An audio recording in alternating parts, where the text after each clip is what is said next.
draw nigh. The Supreme Court of the State of Nebraska is now open for transaction of business. Draw nigh, all ye having business with this honorable court, and ye shall be heard. God save the state of Nebraska and this honorable court.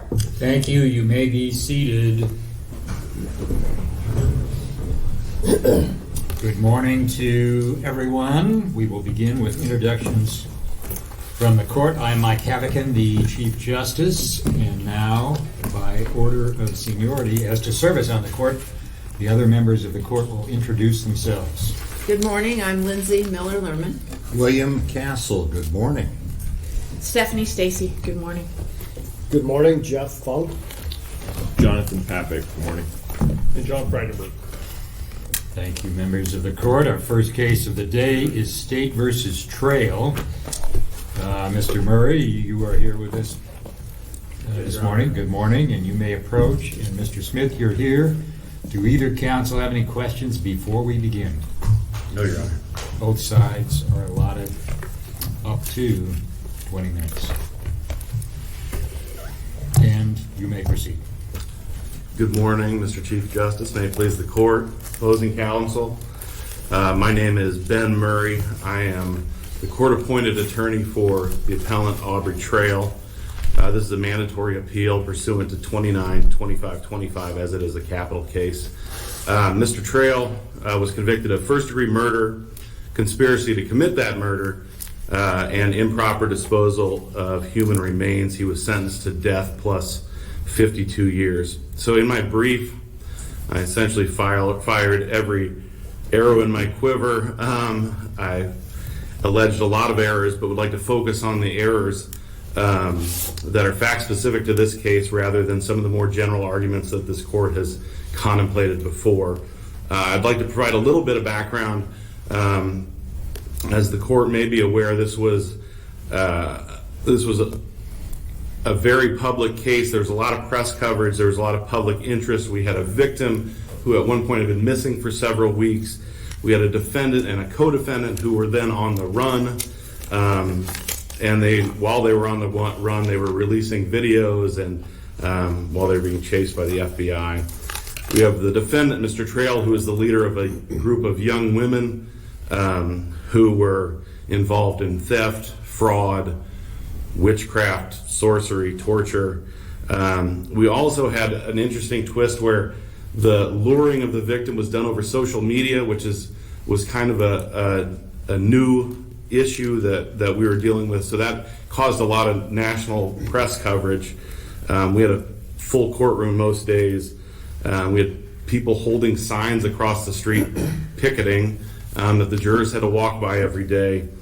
And counsel had people filming us even as we came to and left our hotel every morning and followed us to the courthouse. So the jury was death qualified over our objection, and in voir dire they were informed that there was going to be talk of torture, of witchcraft, of vampires, unusual sexual practices, and even of the possibility that the victim's blood, they had drank the victim's blood.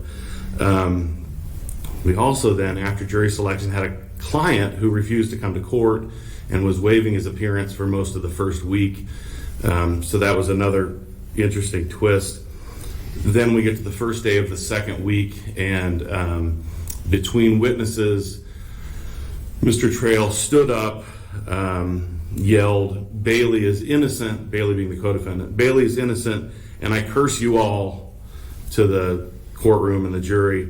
He produced a razor blade that had been hidden in his mouth, and he sliced his throat.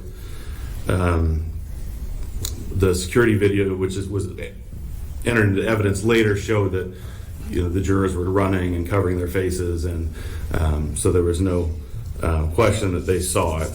We later learned through deposition that this only happened, he only had the razor blade in the courtroom because the law enforcement hadn't followed any of their protocols. They hadn't searched him. They hadn't been searching him.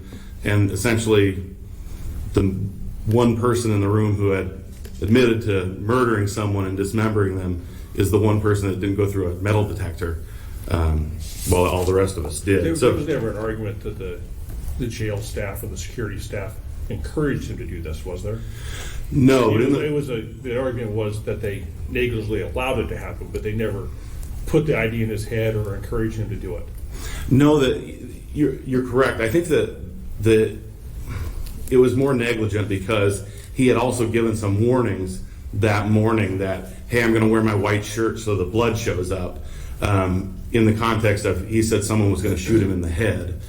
So we made that argument in our motion for new trial because at the time we made the motion for mistrial, we had no idea that. I think everyone just assumed that he was going through security because we all were. So yeah, we didn't. It wasn't that they were encouraging it. It was that that either through laziness or whatever, they weren't following any of their protocols. But you would agree that's an important distinction, isn't it? It is, except in that in a lot of the case law on the mistrial, the cases say that essentially a defendant cannot cause his own mistrial, but I think in one of the cases that the court relied on, I think it was Blackman maybe, that the district court relied on, it said it was solely caused. It was completely caused, completely his own doing. Well, in this case, that isn't true. It was true that the outburst was completely his own doing, but the fact that they had given him a razor blade 3 days earlier and hadn't taken it back, which they did with apparently every other inmate, we thought at least they played some part in it, but we'd agree it was negligent. Was Mr. Trail in a wheelchair? He was. So he was in a wheelchair, and they had stun belts on him, but for whatever reason, they didn't fire it when he stood up. I think part of that is just because we were between witnesses and it was kind of a down moment. It was not the most exciting part of the trial. I think we were between hotel employees who had seen him when he was on the run. But on our motion for mistrial, we relied on a Seventh Circuit case, the U.S. v. Manny, that just says, essentially, where are we at? Certain courtroom situations are so beyond the pale, so prejudicial, that no amount of voir dire and and cautionary instructions can remedy the defect. And that's what we think we had here. The state in its brief says, they describe this as Mr. Trail standing up, stating, Bailey is innocent and I curse you all, followed by Trail making slashing motions to his neck with an object that resulted in some blood. Well, I admire their gift for understatement, but this was a lot bigger than that. I mean, it led the national news, all the networks, the cable news. This was a more dramatic experience than that. How is a court to handle that situation? I think is it just automatically a mistrial, and now we're the whim of what the defendant can think about to make it an egregious situation, or do they have to try to manage the situation and voir dire through the witnesses and things of that? Are the jurors? I think the court has to try to manage it. The problem is, it was just so beyond anything. I mean, we're in a situation where we're talking about witchcraft, we're talking about torture, we're talking about this horrible murder, and they see this man make a suicide attempt, and on top of that, he is cursing them, whether or not these people believe in witchcraft or whatever. It makes it a little more impactful that he has cursed them. But did you interview all the jurors? Is that what happened? Kind of. What happened first was the judge ordered them to disregard what had happened. So she gave them an order to disregard it. Then, was there any inadequacy in the judge's admonishment to the jury to disregard? Yes, and mostly in the voir dire to the jurors. So first, there was. It seems strange to mention it. There was never an objection to the outburst. There was never a motion to strike, which is something that's required, at least in this court, in the State v. Daly case. But the voir dire is the problem, because they weren't really asked anything about the specific incident. They were just, so they had been ordered to comply or to disregard this, and then You seem to take issue with the fact that that admonishment was made before voir dire of the jurors occurred. I think the fact that it was, I feel like you're ordering the jurors, who obviously respect your position as the judge, you're ordering them to disregard this. It seems strange then that you would go back to them and essentially ask them, are you able to follow this order? Well, they have no choice but to say yes. And then the voir dire was mostly, did you hear my order? Can you follow it? Do you think you can still be impartial? Well, that didn't get into the fact that, these people had what they had seen. I mean, the video shows they had seen everything. I mean, I was 6 inches from this guy. There was a lot of blood. He required nearly 100 stitches. What do you think the judge should have asked? I think the judge should have gone into with each individual juror and should have asked, what did you see? How did that affect you? Do you still think you can be impartial? And then say, we've talked to all of you. We believe you can be impartial, and then disregard this, and this can't factor into your decision. But the judge did ask if they could be impartial. The judge did ask if they could be impartial. We just feel it didn't go far enough, and we feel like really any instruction or questioning at that point was pointless. So automatic mistrial. I believe so on this. I think had it just been an outburst and anything other than that, but was there any kind of break between the judge's admonition that you should disregard what you just saw, and then were they immediately voir dire, or was there a recess of some kind? I think there was a recess. It was the same day, but I think we may have had a break for lunch or something like that, and then we came back and took them in individually. If I remember right, I think that's what happened. But it was a relatively quick process. The thing is, it would not be unusual for a juror to see an outburst, especially with this defendant. I mean, they were expecting it. Everyone has seen people yell before. Nobody had seen anyone slit their throat in front of them before. That's why I think in this case the only remedy was the mistrial. And in fact, when we first went back into chambers, when everyone is clearing the room, we all assumed that he was dead. That was what we thought. It turned out later that it was not. I think he was back. He was at least out of the hospital later that evening.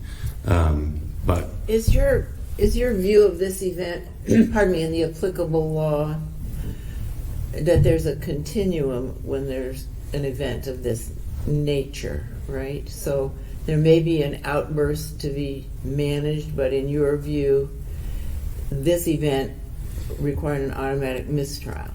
And if that is the law, where does that leave the trial judge, or doesn't it leave the system of the trial at risk for staged mistrials?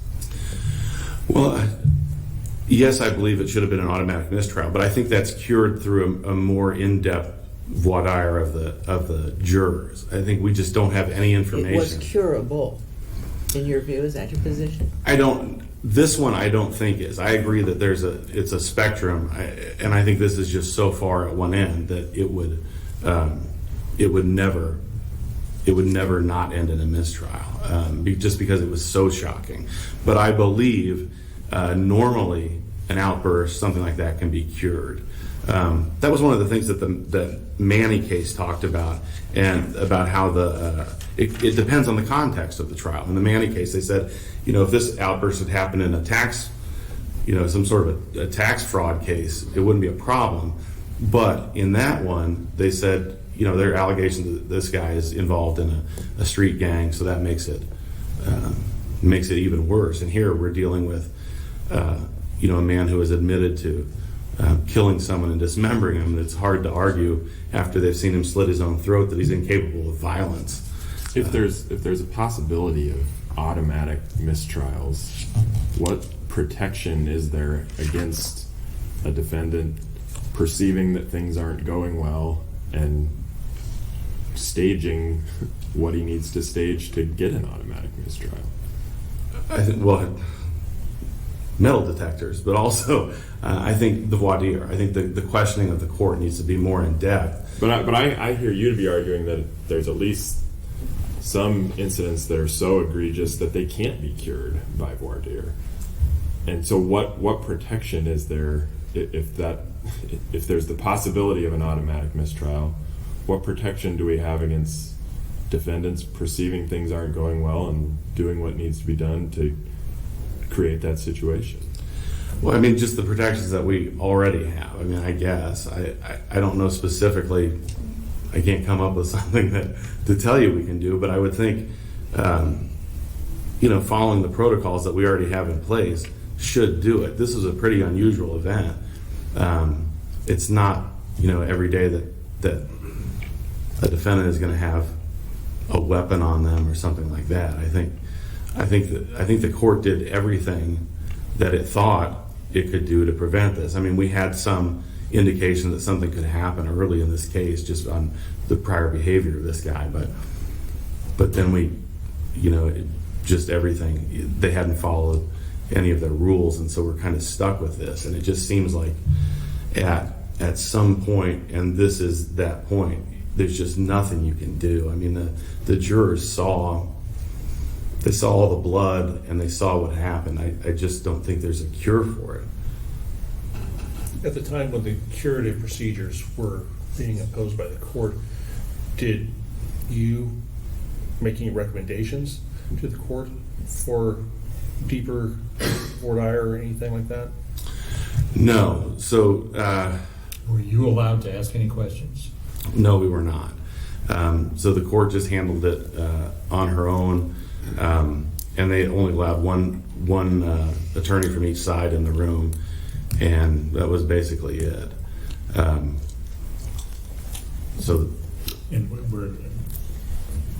were the interviews of the jurors done in chambers? They were done in chambers. So the judge and one lawyer from each side, and it was essentially And three one juror questions. at a time. One juror at a time. And I don't know if a deeper questioning would have cured this. These jurors were pretty excited to be involved in this case, it seemed at the time. So I don't think any of them wanted to go. It seemed to be getting more exciting as they went on. But that was just something we were kind of stuck with.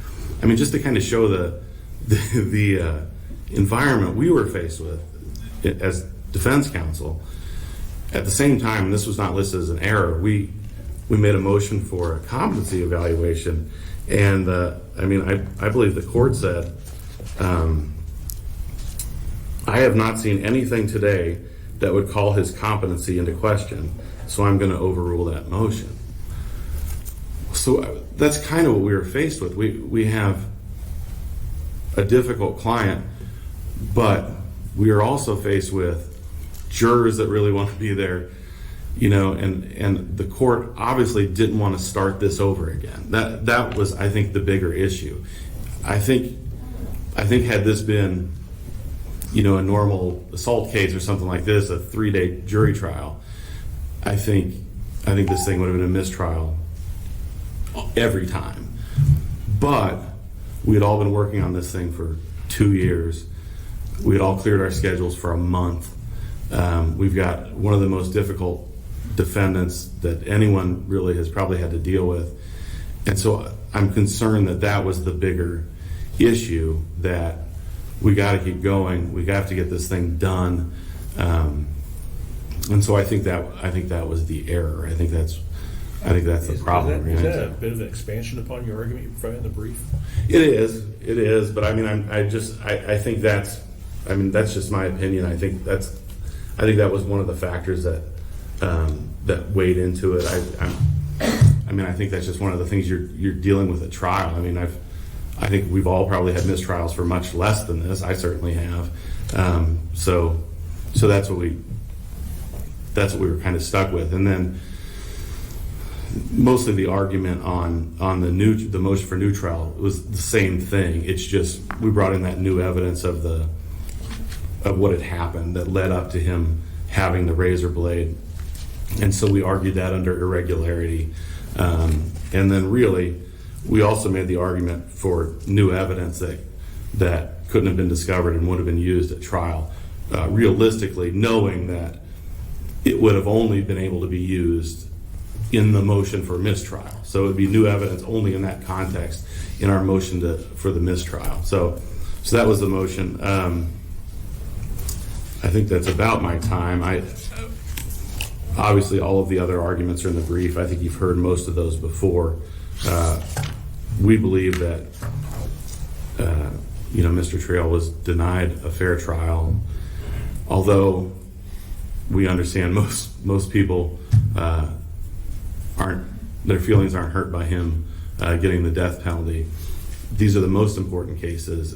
This is where due process and equal protection are the most important, and we would ask that the case be remanded for new trial. Thank you, Your Honor. Any questions? Thank you very much.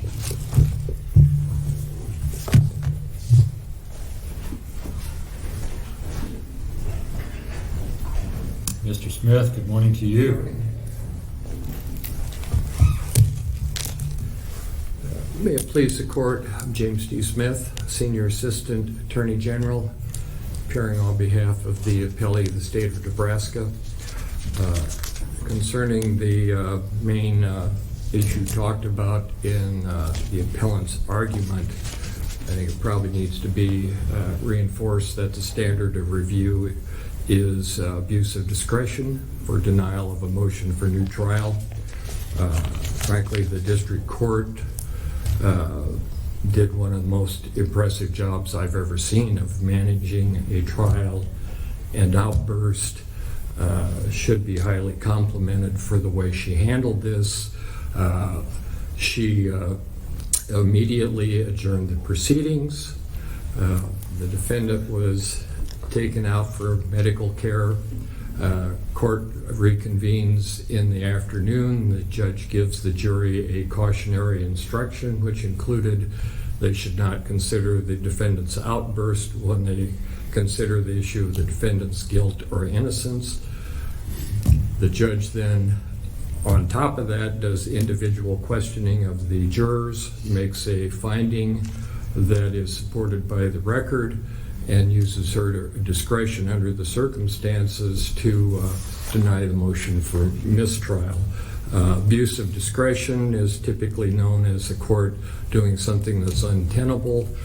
What the district judge did in this case was totally tenable and reflected a very experienced trial judge showing good judgment in managing a trial in which something unforeseen happens, and that's namely the defendant trying to cause his own mistrial, which the law in Nebraska is defendant doesn't get rewarded for bad behavior, and the defendant in this case was not rewarded, certainly should not be rewarded. There was no abuse of discretion here, rather it's simply a district judge who should be complimented for how well she handled and managed what could have been a very difficult trial. What role does the alleged negligence of the county have on this issue? None. Why not? Essentially under State v. Grant, when you try to blame others for your own misconduct, that's a non-starter, and that's what the defendant's trying to do by blaming others for his own misconduct.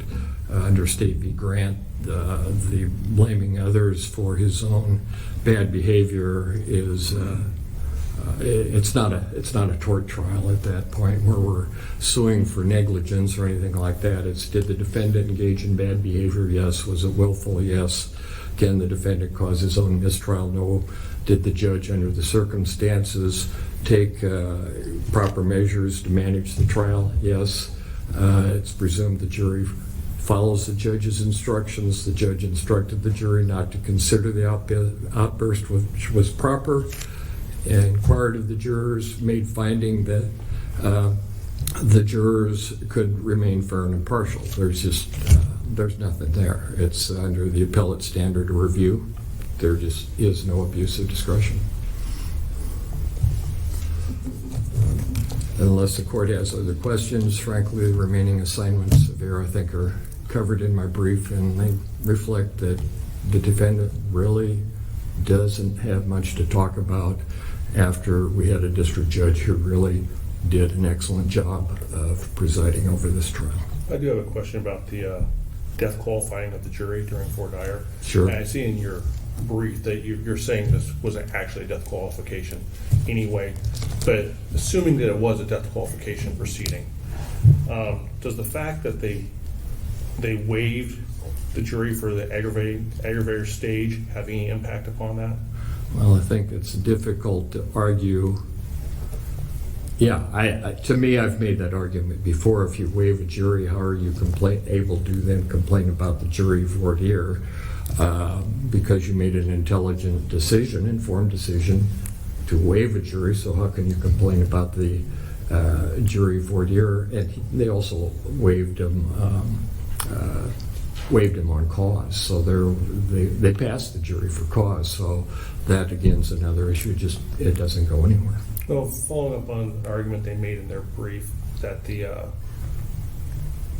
death qualification of the jury didn't need to occur because under our system, the jury could just not be informed the death penalty was part of this. And once you remove the aggravator stage out of it, is that a possibility even if you move the aggravator stage out of it, to hold the jury in Nebraska in kind of ignorance of the fact that this is a death penalty case? No, because I think it is still appropriate under our statute and constitutionally to inquire of jurors whether they're going to remain fair and impartial, because there is a possible penalty of death, even though they're not going to be the ones making that decision. The fact that the defendant could be sentenced to death, it's proper under our statute and constitutionally to inquire as to whether, because of that potential, does that mean you can not be fair and impartial on the thing you have to decide, which is guilt or innocence. Thank you. In conclusion, we would ask the judgment be affirmed. Thank you very much. Do we have any time for rebuttal? No, Your Honor. There is no time for rebuttal. Counsel, thank you very much. That concludes arguments. State versus Trail. I'm not sure, Mr. Murray, are you appointed in this matter? Yes, Your Honor. Thank you very much for your service. The court will go on to the next case of the day, which is Edwards versus the State of Clark.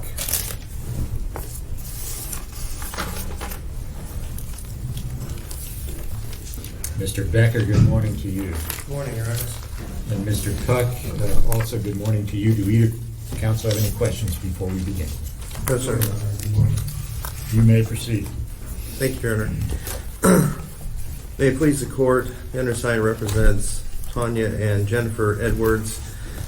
Jennifer and Tanya are widows who lost their husbands in a tragic shooting where the boyfriend or ex-boyfriend of their sister shot each of them during the process of attempting to help move their sister out. After the shooting occurred, John Edwards was still alive. He made a call to Douglas County 911. Despite the ability to timely respond, there was delays in responding. Ultimately, Douglas County failed to arrive or render aid to John, even though he had multiple calls to 911. The call was handled by 911, by its own admission, extremely poorly. Ultimately, John died of blood loss by not being attended to. Unfortunately, he was in the basement, even though Douglas County had made entry to the home. Might have been saved, but they didn't bother to go downstairs and check for them because They saw Jason Edwards lying in the doorway, and they assumed there was nothing they could do. Ultimately, a suit was brought against Douglas County on behalf of each of the Edwards widows and the estate of John and his brother Jason and their children. Douglas County settled that case. Counsel, were those settlements funded by an insurance policy? And if so, what is the impact of that under Section 13-1960? I don't know that either of those, it was not disclosed, the source of those payments for Douglas County. They made an offer to us. The combined offer was $300,000 for Jennifer Edwards, $50,000 for Tanya, plus an assignment of the claims they had made via their third-party complaint against the estate of Mr. Clark, that they labeled in their third-party complaint as claims for contribution and indemnity. When we settled with Douglas County, it went through the process of being approved by the Douglas County Board, but to my recollection, the check came from Douglas County, so I don't have firsthand knowledge as to the source of the payment. We accepted their offer on the terms presented, and so I can't say for certainty how much, if any, came from the insurance company. Is that issue or the answer to that question important to our consideration of the county's sovereign immunity? I can see that it could be, because they assigned any claim they would have to indemnity and contribution, and as we set forth in our complaint, part of what we're saying is they incurred attorney fees and expenses during this litigation process. Now, what I will admit to the court, Douglas County attorneys are the ones who defended that. It wasn't an insurance defense firm that came in, but I don't know background, who was paying their expenses, etc. Thank you. But the bottom Do we line know is, the date of that settlement? Is that in our record? the settlement is not in the record, because this was determined on a motion to dismiss, and so there was no evidence of the settlement agreement itself. So the date of the settlement is not in our record? I don't believe so, Your Honor. It's alleged in the complaint, but not, no date is alleged. Is that correct? That's correct, Your Honor, to my recollection. Does that have any bearing on this issue? I don't think it has any bearing except on the remote possibility that you're looking at whether or not the settlement was reasonable. It is after the Mosser decision, but before this court's decision in the Julie Edwards case against Douglas County 911.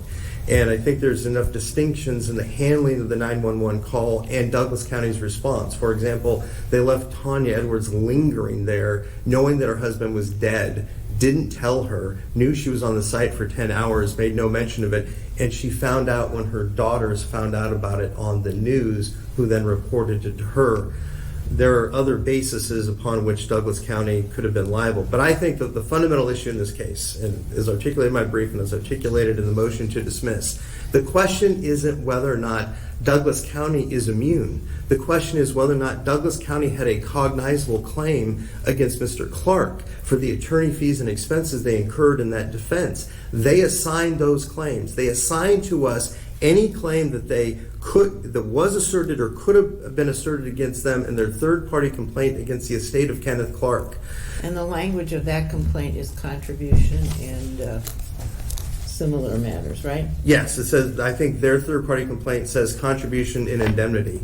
But again, and indemnity, right? Yes, The but suggestion being that in some manner the county was put out or redirected its resources economically. yes, and I think under restatement second torts 914, expenses of litigation, one who the tort of another has been required to act in protection of his interest by bringing or defending an action against a third person is entitled to recover reasonable compensation for loss of time, attorney fees, and other expenditures thereby suffered or incurred in the earlier action. That concept is reiterated in Teethrow versus Wolf, 223, Nebraska 631. But the concept is Douglas County brought this third-party complaint, and the estate didn't move to dismiss it when Douglas County brought it. Douglas County merely assigned and said, okay, we're going to settle with you, we're going to pay you some money, you go pursue our claims against the estate Such as they of Kenneth Clark. Pursue whatever it was that was assigned. That's right. Was it assignable? Do we have any case? Can you cite us to any case in Nebraska where the government can assign the rights to recover something to a private party? It was approved by the Douglas County Board. It's a chosen action. It's a right. I'm not aware of anything that prohibits it, and the Douglas County Board approved this settlement. And it's recognized, as pointed out in our brief, it is recognized that assignment of claims is a valuable consideration that's recognized in a variety of contexts that may be an element of a settlement agreement. We're not at the point of valuing that or its assignability. Is that correct? Right. The whole issue here is there a cognizable claim? Is it plausible? It was certainly plausible when Douglas County brought it and they answered. They didn't move to dismiss. We're just merely stepping in their shoes and continuing that claim. The settlement was after Moser. Yes, it was. Okay. But the issue is whether or not we don't have to affix legal theories. We don't have to. All we have to do is state a plausible, cognizable claim under your Tyrion versus Tyrion case, and the other in Mahum versus Mahomet case that's cited in my brief. The question is, do we state a plausible case? Douglas County incurred defense expenses in defense of a suit brought that arose out of the conduct of Mr. Kenneth Clark. Now we're saying that they had individual liability for the negligent handling the call, but the bottom. Let's get off assignability for a moment, and let's talk about the facts of the case. And I don't mean to be disrespectful, but if I may say, the widows. Okay, what is the claim that was brought by the widows? Against whom? That's the question. Okay. In their original stead, Yeah. it was negligence against Douglas County relative to the handling of the 911 call Right. and the handling at the scene, the cause of emotional distress. Relative to Right. the So on the assigned emotional distress, we have a widow on the lawn waiting to hear about the outcome with her husband, right? claim. Yes. Okay. It's misled. That she's being Right. told, Right. he's still alive, don't worry. Right. Is They know this he's at the dead. point, as we said in Edwards, there's a possibility that things are so attenuated from the behavior of Mr. Clark that this would be a viable claim? Yes, and that's ultimately one of the things I would have argued, because in the 911 call, it is so abusive to John. The 911 call responder is laughing at him, making fun of him. He's saying he's shot. He's saying, well, go up and go check out what the address is. It was a horrible, horrendous response to the phone call, and even admitted, which would have caused him emotional distress even in his dying moments. But aside from that, Well, given the jurisprudence in this state, is it your position that those events were so attenuated from Mr. Clark's behavior that they stand up on their own? I believe so. But that's an alternative basis. I say in my brief that I think it's that we have a cognizable claim still against Douglas County. They settled with us for a reason after Moser. They had Moser. They could have said, pardon? They had the law. They had Yes, the and they Moser still law. settled with us because they recognized there was still some risk. Does there have to be some type of common liability? I don't believe so under the indemnification principles. If equity and good conscience and notions of justice that compel you to pay money or incur an expense because of the conduct of another, you have an equitable right of indemnity or subrogation. That's set forth in our brief. If we said there needs to be common liability, is there common liability here? I think there's arguable common liability when you look at the additional facts of how Douglas County handled the response at the scene in the 911 call. But regardless of how But even in your allegations, don't you say that's because of the potential acts of Mr. Clark? everything's put in place because of Mr. Clark. True. What's the theory, if you will, for the claim of subrogation? Is it contractual subrogation, equitable subrogation? Equitable subrogation. All right. And then what are the facts that you pled that support a theory of equitable subrogation? That Douglas County, as a consequence of Mr. Clark's actions, was compelled. I'm just trying to pull my, I think it's the paragraphs 27, 28, 29 in terms of the allegations. But I say in 27, whether characterized as indemnification, contribution, or subrogation, the estate of Kenneth Clark owes money to Douglas County as a consequence of the fees and expenses it incurred and the reasonable settlement funds expended. Such costs are appropriately the responsibility of Kenneth Clark, and a minimum, Kenneth Clark's negligence, errors, and omission caused Douglas County to suffer loss and incur expenses in the defense of the suit brought by the plaintiff. 29, plaintiff seeks judgment as assignee on all claims which Douglas County could have recovered against the estate of Kenneth Clark, including all claims at law or in equity for subrogation, indemnification, or contribution. Have we, in Nebraska, does our subrogation case law indicate that a voluntary payment does not give rise to the right of subrogation? There is verbiage to that effect, but they incur defense costs irrespective and independent. Did they voluntarily make a payment, or were they required by a judgment to make a payment, and does that matter? I don't think it matters because they incurred the defense costs. And there can be a distinction between the defense costs they incurred, which are recoverable under the restatement, and the amounts that they voluntarily pay. But then I think you get into the question of whether or not, under all the facts, it was reasonable for them to make the payment. But the bottom line is, I beg your pardon, because since Moser, the city's been writing checks in a lot of cases. Is that correct? Do you know? I can't say that I know, other than I know they paid this after Moser. Okay. And we made the same arguments that I'm making here, that you have independent things that you have to be worried about. And the sophisticated attorneys who represent Douglas County in all sorts of tort claims said, yes, we do. And they paid out 6 figures of damages, even though they had Moser in hand. I just think if this was Douglas County up here on a motion to dismiss, I don't think there'd be any question that Douglas County would say, regardless of whatever label you put on it, we have a cognizable, plausible claim against Mr. Clark because we incurred expenses and money defending the claim. They alleged that in good faith. Yes. They alleged contribution in the third-party complaint. And then they assigned those Right, rights so- to us. We're just stepping into their shoes. Okay, so they wrote up something they thought was true and told the court, we verily believe there's something here. Yes. And they answered. They didn't move to dismiss. I don't think if this would have ever been dismissed if I was a Douglas County attorney with a Douglas County hat on saying, we want our money back because of this bad guy and his conduct because we reasonably incurred defense costs. It shouldn't make a difference, the fact that it's the widows bringing this claim and the fact that this court decided Moser and then the Julie Edwards case. You should look at it as if we were Douglas County, and if you looked at it as we were Douglas County, this is a plausible claim. Is it plausible that Douglas County had the right to go seek money from Mr. Clark for the expenses it incurred in defending itself from the actions that Mr. Clark instituted by virtue of his shooting John and Jason Edwards? If the answer to that is yes, which I think it should be, then we have a cognizable, plausible claim, and this case should proceed forward beyond the pleading stage. Your argument assumes assignability, is that correct? Yes, it does. Thank you. Thank you very much. Mr. Puck, good morning to you. Good morning, Justices, Chief Justice. I guess I would like to start with, since I think this court is very familiar with the facts of the underlying cases, including Julie Edwards in 2021 that was before you. This is a third-party practice claim. So we have a claim by the Edwards, 2 cases, against Douglas County, alleging their negligence based upon the violation of an untimely response. And I will say, I think the whole situation is egregious.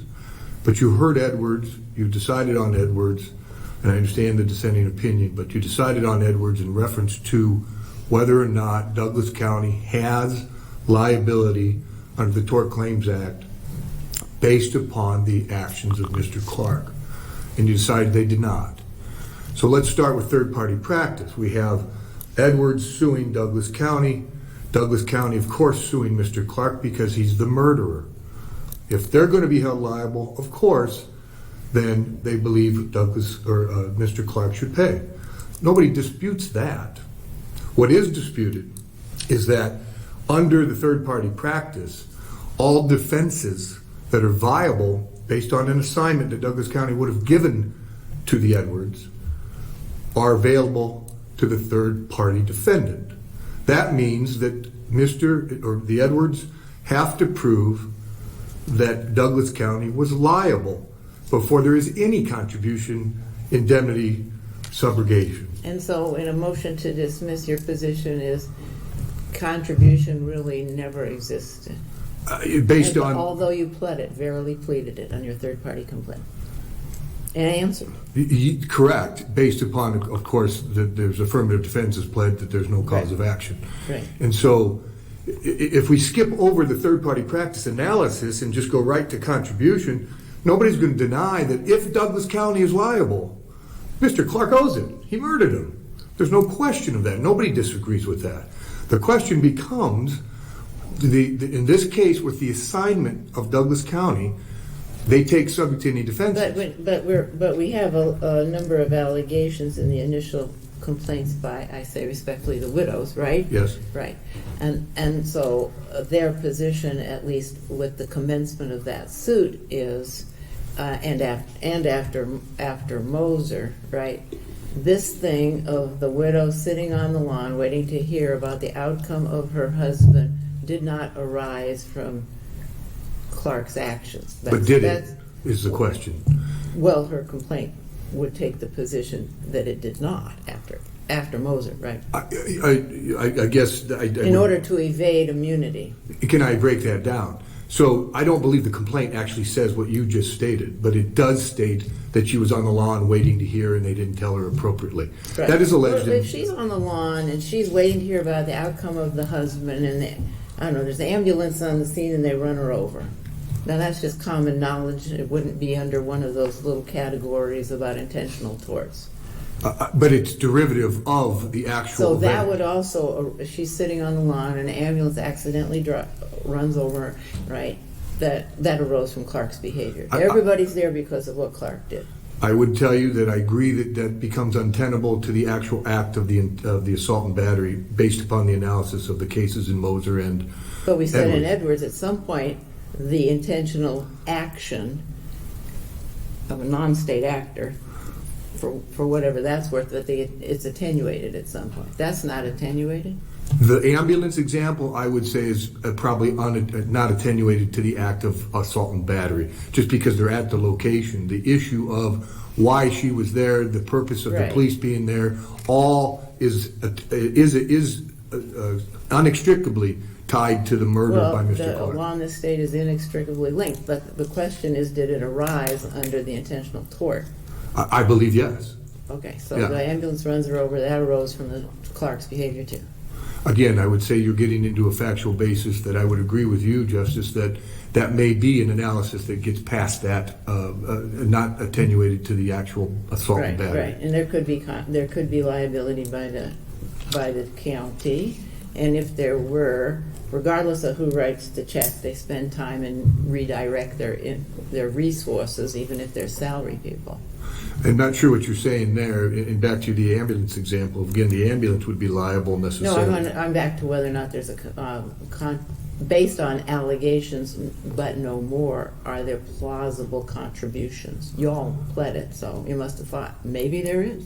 Plausible contributions, you mean for defense costs and so forth The third-party associated with the complaint. settlement? The third-party complaint Okay. alleges contribution, The contribution based or upon, indemnification, or both, no, it says both, actually. it does say contribution and Yeah, indemnification. they both say both, right. But it does state that to the extent that they are held liable for the actions that are alleged in the initial complaint by the Edwards against Douglas Right. County, we state Douglas, or Mr. Right. Clark needs to pay Right, that because right. he's... So the question is, regardless of who writes the check and whose pennies they are, the question becomes, was there ever really a case that the widows had? But my position would be no. Okay. Based on Moser, number one, and Did the why... county have liability?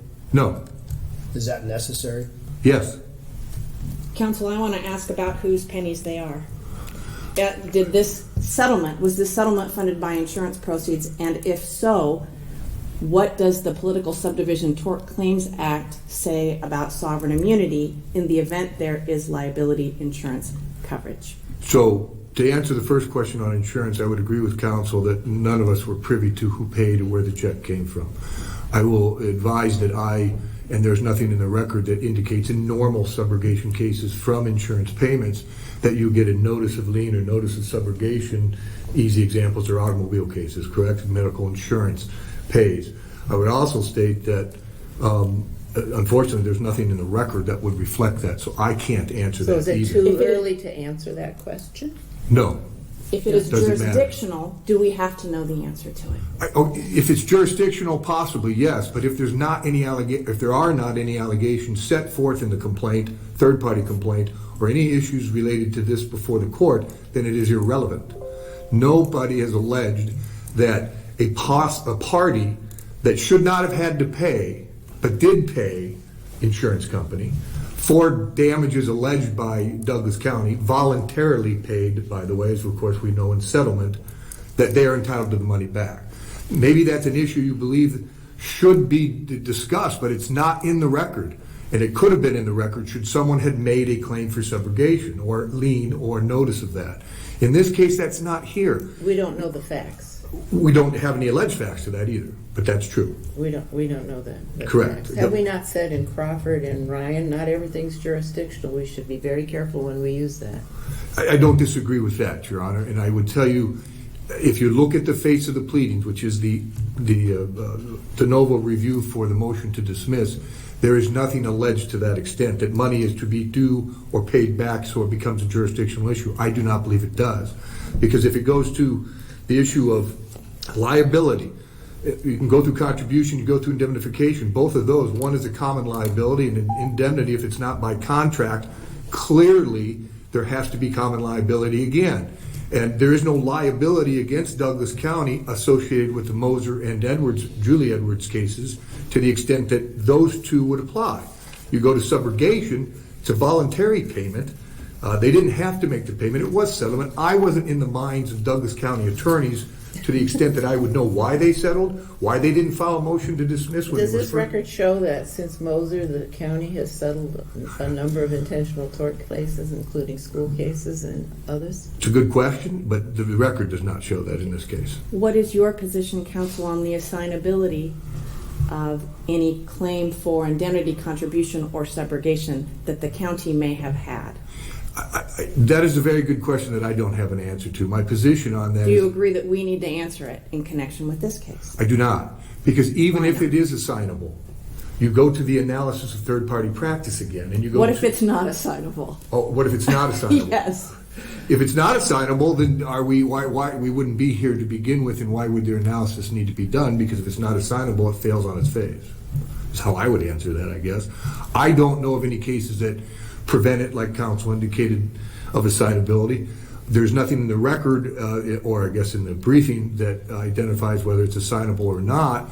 But you get back to the issue is where we are today on the pleadings, which on a motion to dismiss, on its face, paragraph 35, but for Mr. Clark's actions, none of the damages I'm asking for would have been incurred. Right. This is a motion to dismiss, so we would have to say there's no plausible way the county could have been responsible, and so that third-party complaint was just DOA. That's what I would agree. And I don't know why Douglas County didn't at the beginning.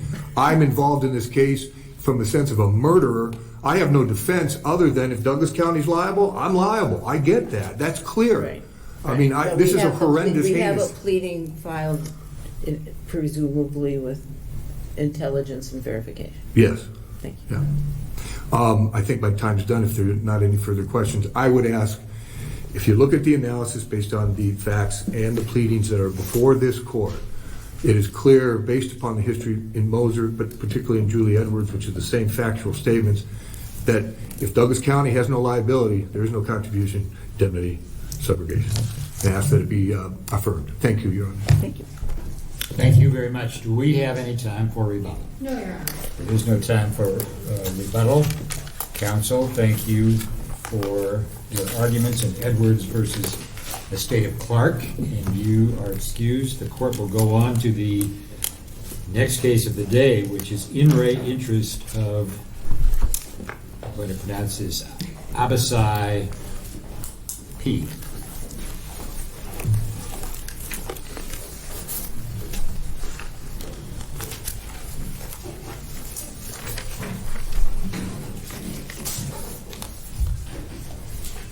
Ms. Kearns, good morning to you.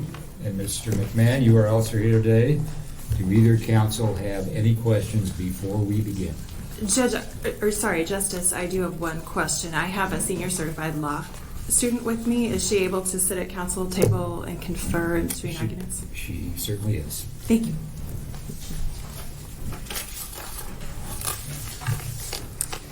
And you may proceed. Thank you. Mr. Chief Justice, may it please the court, my name is Melinda Currens. I'm an assistant public defender appearing on behalf of Douglas County on behalf of Abasai P. I would like to reserve 2 minutes for rebuttal. As this court is aware, this case is an appeal of an adjudication of a truancy case in juvenile court. Before I get into the substantive portion of my argument, I would like to address some technicalities.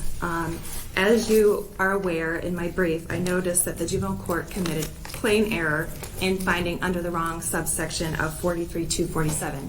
The court found under sub 1 as opposed to 3B. As the court is aware, sub 1 is a misdemeanor. The court also used an unclear burden of proof, finding under sub 1 on proof beyond a reasonable doubt based on an entered and accepted plea, and on proof beyond a reasonable doubt based on the preponderance of the evidence. We feel this creates an unclear record for the court. And you raised that as plain error because you did not ask the court to alter or amend its adjudication order based on those very things you've just described to us, right? Correct. Thank you. In addition, Abasai is asking that this court reverse the order of the juvenile court due to violations of both procedural and substantive due process.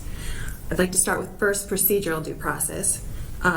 We believe that the juvenile court erred when it adjudicated Abasai without him being present and without him being informed of his rights pursuant to Nebraska Revised Statute 43-279. Did you present that issue to the trial court?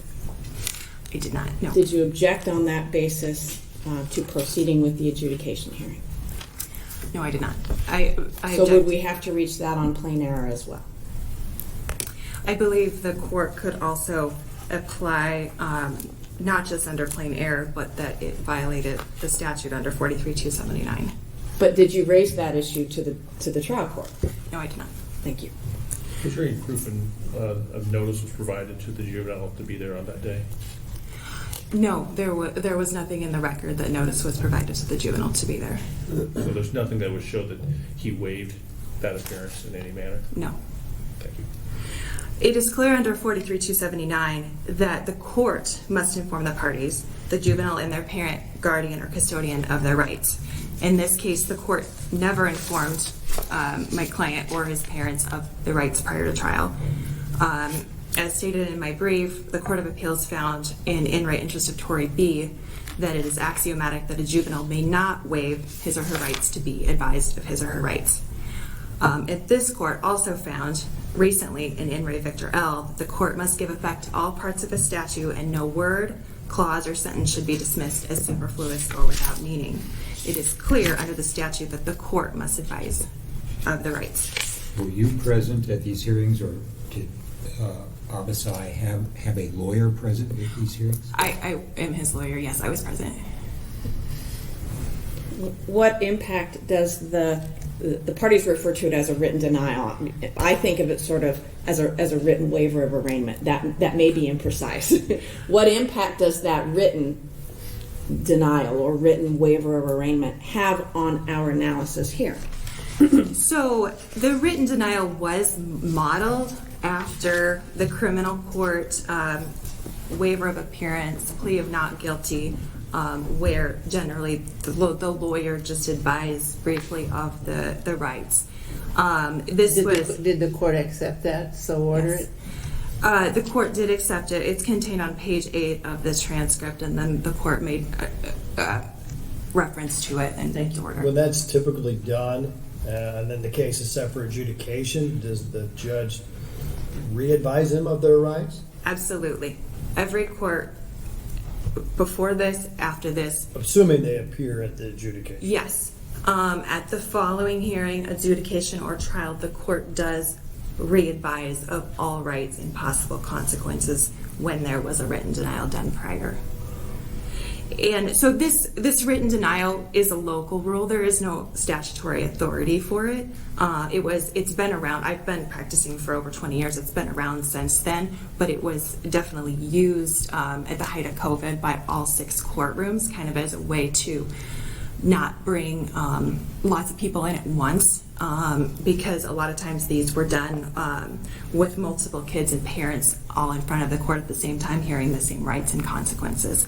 So this was just done to basically acknowledge that they are aware that these charges have occurred, but their attorney has advised of their rights, but in no way functions as a waiver, nor does it state that it's a waiver of the court actually having to give the advisements. Regarding the next part of my brief, we also believe that besides procedurally violating adversary's due process, this was also a substantive violation of his due process. In these proceedings, normally when a juvenile does not appear in court for any proceeding that is substantive, the court will either continue the matter one more time, usually, or issue a capias for the location of the child to be found. In this case, neither was done. Was there an objection based on substantive due process raised at the time the court proceeded with the adjudication hearing or denied the motion to continue? I don't believe I made it exactly in those words, but I did make reference to the fact that proceeding would lend less credibility to the proceedings for both my client and his parent for buying in on the rehabilitation process, which falls under due process. I want to go back just a little bit, and I apologize because this was a part of your opening remarks. Is this a correct statement of the order that the judge said proof beyond a reasonable doubt based on preponderance of the evidence? Yes. Is that is that correct, or is that what is that what was said? I don't believe there was an actual finding on the record. That came later in the order. But yes, that is what the order says. The order says that. Did I read that right? Yes. Okay, what's that mean? That's our point, that's an intelligible. What did the judge say on the record? I'm sorry, I would have to refer to the transcript. I think it was something along the lines of finding the petition true. But did the petition allege the right subsection?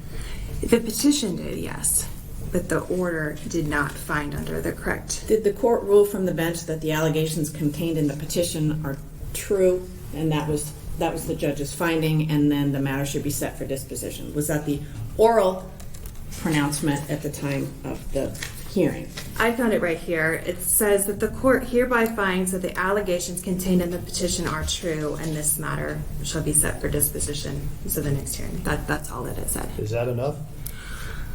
Let's assume there isn't a written order. Is that enough?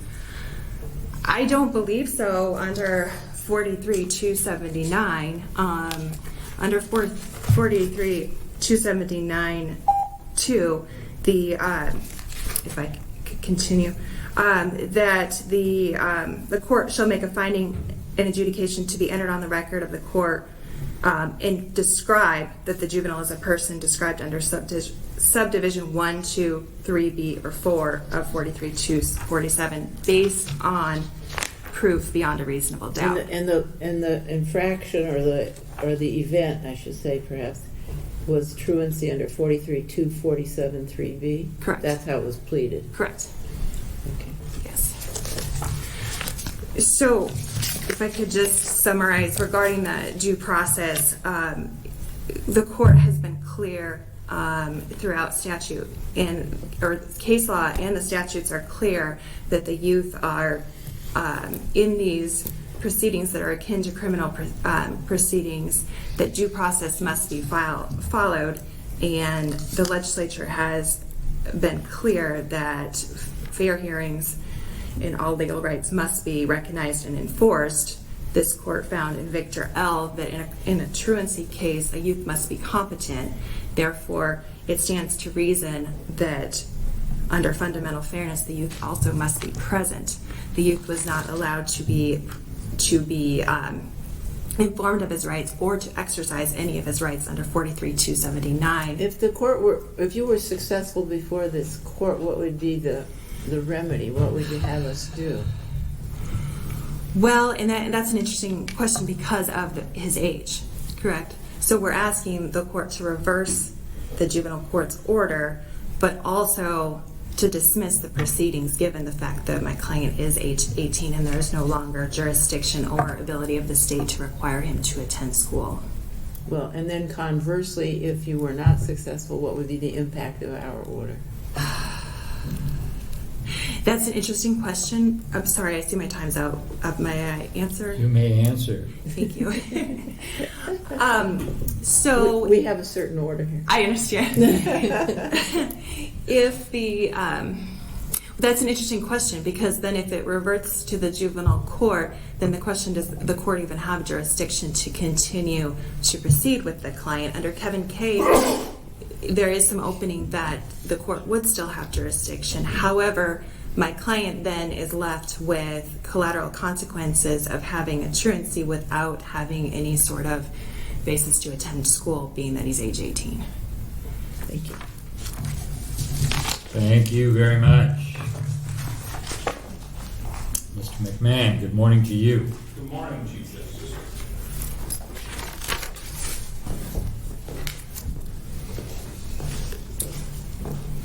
Your Honors, may it please the court, Ms. Kearns. My name is Christopher McMahon. I'm a Douglas County Deputy Attorney and I represent the state.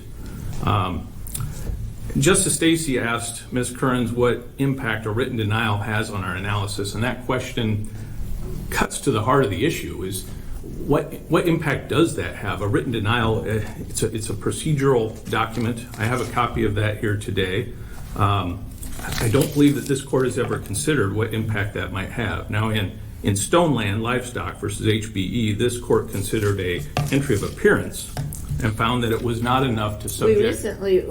We recently wrote about this, did we not, in the criminal context, because whether or not the written waiver or the written not guilty, when it's accepted, could impact counting days for speedy trial in the criminal context. Very interesting. Now, if that were to be applied to the juvenile context, does that mean that the juvenile has submitted themselves to the jurisdiction of the court? Further, the document itself, which I have here, advises that the juvenile has been told of their rights, that they have been properly served, and that they do submit to the jurisdiction. Do any of the juvenile court statutes contemplate the use of such a document? It is not contained in the statute, Your Honor. Aren't juvenile courts purely statutory? They are, Your Honor, and that raises an interesting question, is how does this document fit within the construct of the juvenile courts? Now the state and the courts themselves allow this document to be entered. Maybe it doesn't fit. That the state... Assume we were to say it's a nullity. Assume we were to say that. What does that do? Your Honor, that would have a fundamental impact on juvenile courts. Currently, arraignments are often... juvenile courts or just the Douglas County Juvenile Court? You're right, Your Honor. I'm speaking in regards to the Douglas County. I'm not aware of the procedure for Sarpy or Lancaster. This is the custom. I beg your pardon. There's a custom in Douglas County, evidently. They are used very often, Your Honor. And to answer your question, when they are used, the juvenile does not appear for the arraignment. Service is not necessarily perfected by a sheriff. Often service is waived. So if the Lancaster County Separate Juvenile Court and the Sarpy County Separate Juvenile Court have local rules that address written denials, assume that's true. Does Douglas County have a local rule that addresses written denials, or has it just been kind of the common practice? It has been the common practice of all 6 of the Douglas County juvenile courtrooms, Your Honor. Thank you. So to answer your question, Your Honor, it would have a tremendous impact if this court deems that it is not sufficient to merit the words that are contained within. Now, Your Honors, Ms. Kern's brief assigned 3 errors to the juvenile court. Before you move on to that, I'd like to talk about that document real quick. Is that document, is it signed by the juvenile or the juvenile's parents? No, Your Honor. I have it here. It's signed by the attorney, and in it, it states that notice, service, and jurisdiction are proper, that a copy of the petition and summons were duly served on the child and his or her legal guardian according to law, and then it advises of the rights and it delineates each of the rights. And you agree with the appellant's attorney that there is actually nothing in the record that shows that notice was given of this actual adjudication hearing date to the juvenile or the parents? Aside from this document, Your Honor. But there's no date on that document. I mean, there's no date provided when they have to appear for court? That's correct, Your Honor. It simply has, it's kind of a form document, which I believe is used for all the different actions that come before the juvenile court. So it doesn't have anything to break out specifics. It just says that a copy of the petition and summons were duly served, and that, let's see. Well, would you agree with me that if one does not have the notice of the date they're supposed to appear, they cannot waive that appearance? That's nothing that's within their realm of possibilities. I would agree with that, Your Honor, but I would also say that one of the responsibilities for defense counsel when they fill out this document, and basically they're alleging under oath when they fill out this document that they have spoken and given the rights to the defendant, that part of that advisory would be a notice of when the trial date would be or the next appearance in court. But the adverse effects of their assurance shouldn't be held against an uninformed client, should it? No, they should not, Your Honor. That's Counsel, very correct. does our Bill of Exceptions contain, does our Bill of Exceptions tell us that the judge ordered defense counsel to let her clients and the child's parents know of each court hearing that was set? I don't believe this particular Bill of Exception specifies that. The state's position is that part of the job of the defense attorney is to notify their client of the court hearings. So does the transcript contain orders that direct counsel to let her client and her client's parents know of court proceedings? No, it does not, Your Honor. Thank you. Your Honor, Ms. Kearns has alleged that fundamental tenets of due process were violated here, and certainly it is a case of first impression. However, I would point the court to In Re Interest of Brian B. from 2004, that due process is flexible. It calls for protections as the situation demands. The court must weigh the interest of the parents and the state. In this case, it's a truancy, Your Honor. The state has an interest in seeing that all juveniles attend educational programming. The court in re interest of, excuse me,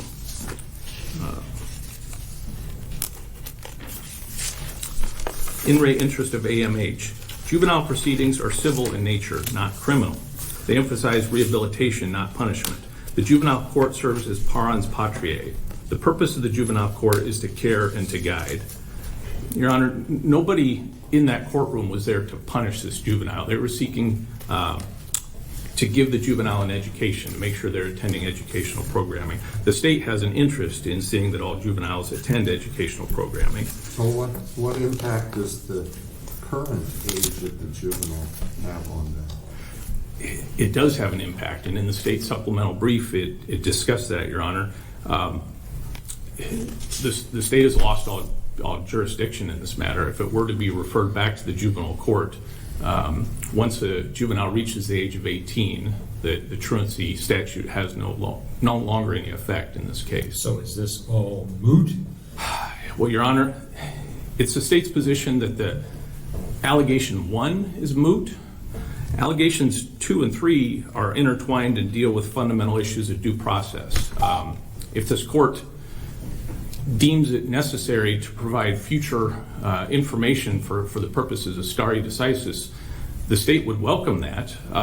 And I believe it was defense's position as well in the supplemental brief that we would welcome a ruling from this court just to provide some I guess, guidelines, if you will, as far as some procedural safeguards for the future for the separate juvenile court of Douglas County.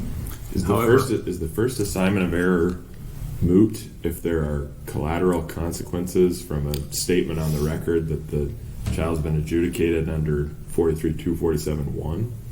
That's a very interesting question, Your Honor. Defense's position is that this court could overturn that and in effect seal those records.